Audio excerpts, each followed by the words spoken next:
Salam dostlar, sizinle Hook Watch kanalıdır. Ve bugün biz sizi saatler dünyasında füsunkar səyahət apararaq ən sərfəli 5 manatlıq modellərdən tutmuş, milyonlara başa gələn real şah əsərlərinə gedir. Yəqin ki 2019-cu ildə Only Watch auksionunda satılan 31 milyon dollarlıq saat haqqında eşitmisiniz. Bəs saat necə bu qədər baha başa gələ bilər? Onları kim alır? Və nə üçün insanlar əslində sadəcə vaxtı bildirən bir şeyə milyonlarla pul xərcləməyə hazırdırlar? Gəlin bir nəzər salaq. Lap əvvəldən başlayaraq tədricən saatçılıq sənətinin zirvəsinə qədər yüksələrək. Ən sadə saatdan başlayaq. Yəqin ki siz onları kiçik aksesuar mağazalarında görmüsünüz. Bunlar 5-7 manat aralığında olan Çin saatlarıdır. Onların istehsal xərcləri də ucuzdur. Təxminən 1-2 manat aralığında. Bu saatlar saxtadır və ya hansısa ucuz brend adı altında satılan büdcəli saatlardır. Adətən məktəbdə belə saatlar taxırıq. Bir neçə aydan sonra onlar qırılırlar. Amma bu böyük bir şey deyil. Ancaq zaman keçdikcə daha keyfiyyətli bir şey haqqında düşünməyə başlayırıq. Və burada Yapon istehsalı Casio saatları köməyə gəlir. Casio hər kəsin bildiyi bir brenddir və onun tarixi yenilik, etibarlılıq və sərfəlikdir. 40-200 manata əfsanəvi elektron saatın və ya çoxdan sadəcə aksesuar olmaqdan çıxmış, lakin dözümlülük və üslubun simvoluna çevrilmiş qırılmaz G-Shock'un sahibi ola bilərsiniz. Bu saatlar ən ekstremal şəraitdə sahiblərini müşayiət edən əsl işçi saatlardır. Onlar yıxılmalara, zərbələrə, vibrasiyalara, temperaturun dəyişməsinə və hətta suya batırılmağına belə dözürlər. İstənilən vəziyyətdə sadiq yoldaşlar olaraq qalırlar.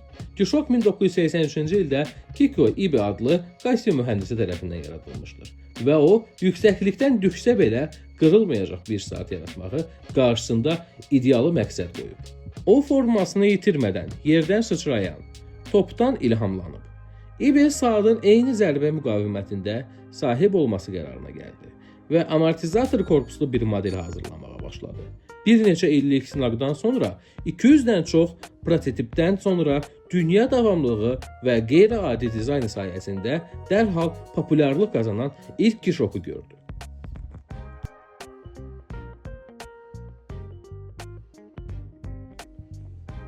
Növbəti addım analog saatlarına keçiddir. Amerika Birləşmiş Ştatlarında Times Weekender, Avropada isə Swatch ola bilər. Bu saatlar batareya ilə işləyir. İstifadəsi asandır və qiyməti 200-700 manat arasındadır. Brend 1980-ci illərdə İsveçrə saat sənayesində böhrana cavab olaraq ortaya çıxdı. Swatch sübut etdi ki, saatlar eyni zamanda sərfəli, dəbli və yüksək keyfiyyətli ola bilər. Maraqlı fakt. Swatch qrup bugün Omega, Longines, Brackwell kimi brendlərin sahibidir. Bu sadə layihələrdə başlayan və dünyanın ən böyük şirkətlərinin sahibi olan tələbə kimidir. Swatch sevinc gətirən və həyatın parlaq olması lazım olduğunu xatırladan saatdır. Deyirlər ki, izdihamdan fərqlənsən də özün olmaqdan qorxma.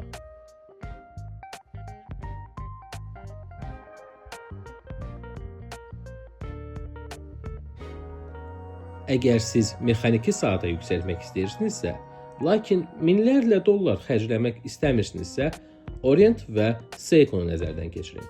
Orient Bambino və ya müxtəlif digər modelləri nəzərə keçirə bilərsiniz. 1000 manata Prestige kolleksiyasından inanılmaz sifirblata və Yapon keyfiyyətinə malik saat ala bilərsiniz. Seiko Prestige Yapon sənətkarlığı və zərif dizaynı birləşdirən saatdır.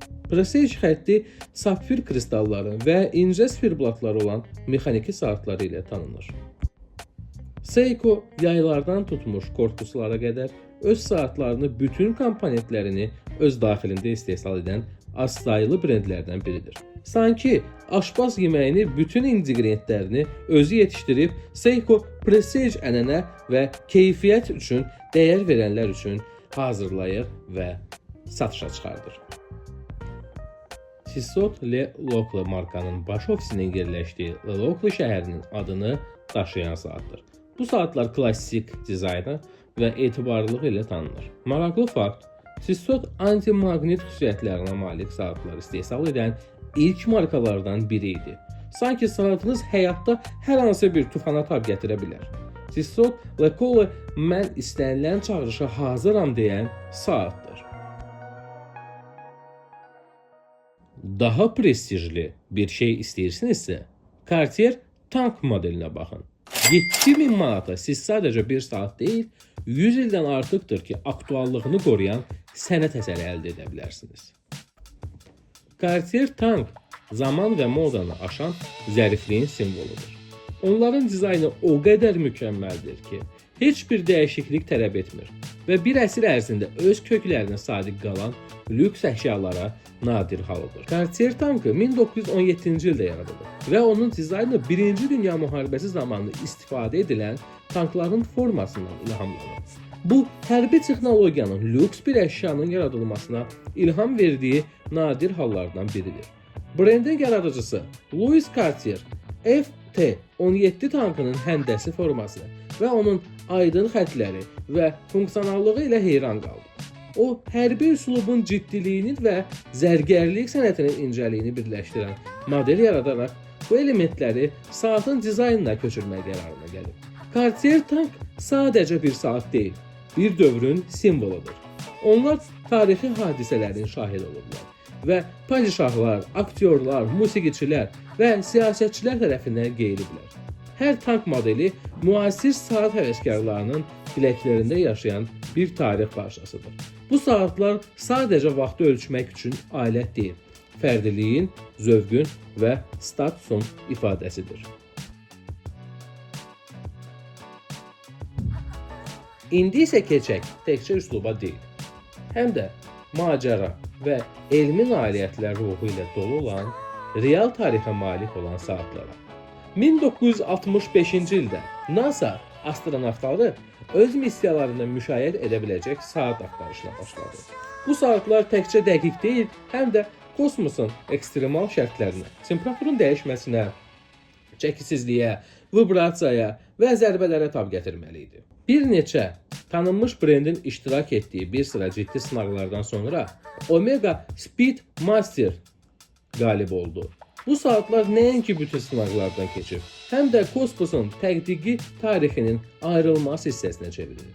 Onlar 1969-cu ildə Apollon 11 missiyası zamanı aid olublar və o vaxtdan bəri Omega Speedmaster qeyri-rəsmi olaraq ay saatı, ayı fəth edən saat ləqəbini alıb. Bugün Omega Speedmaster indi bir çox variantını təklif edir. Qiymətləri $5000 başlayır. Amma bu saat sadəcə vaxtı ölçmək üçün alət deyil. O insanın nailiyyətlərinin, cəsarətlərinin, bilinməyə can atmasının simvoludur. Bu saatlar təkcə astronavtlar deyil, həm də kolleksiyaçılar, idmançılar və sadəcə saatsazlığı biliciləri tərəfindən qiymətləndirən etibarlılıq və dəqiqlik simvoluna çevrilir. 1957-ci ildən bəri demək olar ki, dəyişməz qalan onların dizaynı klassikaya çevrilir və onların mexanizmi dəqiqlik və davamlılıq üçün etalon oldu.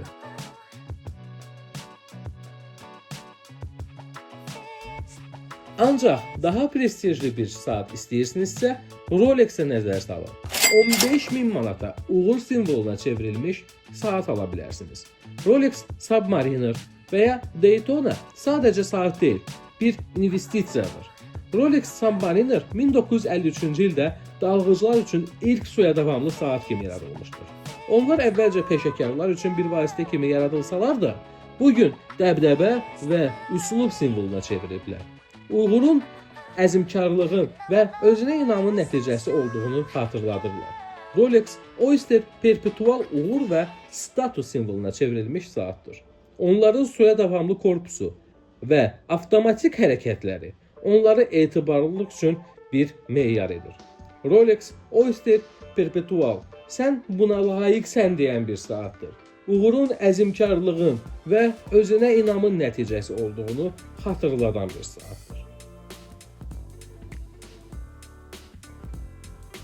Bununla belə, Rolex'in üstündə dayanan markalar var. Məsələn, Audemars Piguet Royal Oak 1971-ci ildə yaradılan bu saat dizaynda bir inqilab idi.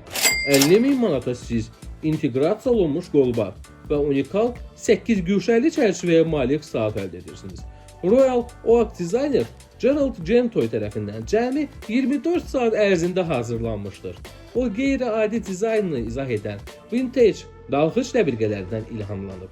Royal Oak paslanmayan poladdan hazırlanmış ilk lüks saat idi. Sanki kimsə əlverişli materialdan Rolls-Royce düzəldi. Amma bütün dəbdəbəsini saxlayıb.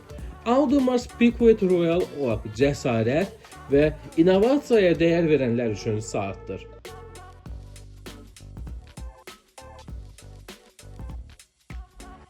Ancaq daha ekstravagant bir şey istəyirsinizsə, Jacob C.O. onların 18 milyon dollarlıq saatı 260 brilyantla bəzədilib və fərqlənmək istəyənlər üçün nəzərdə tutulub. Qeyri-adi dizaynları ilə tanınır. Məsələn, onların astronomiya saatı planetlərin hərəkətinin simulyasiya edən fırlanan mexanizmə malikdir.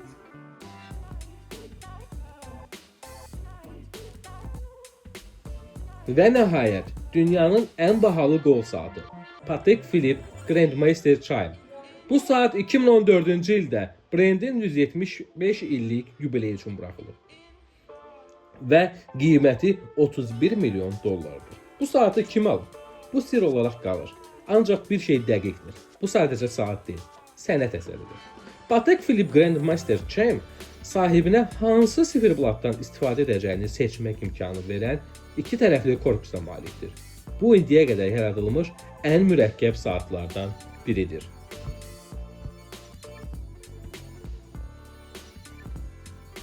Saat sadəcə vaxtı ölçmək üçün bir vasitə deyil. Onlar status simvolu, sənət əsəri və ya ailə yadigarları ola bilər. Bir vasitədir. Nə qədər xərcləməyə hazır olduğunuzdan fərqi yoxdur. 5 və ya 31 milyon dollar. Əsas odur ki, bəyəndiyinizi seçin.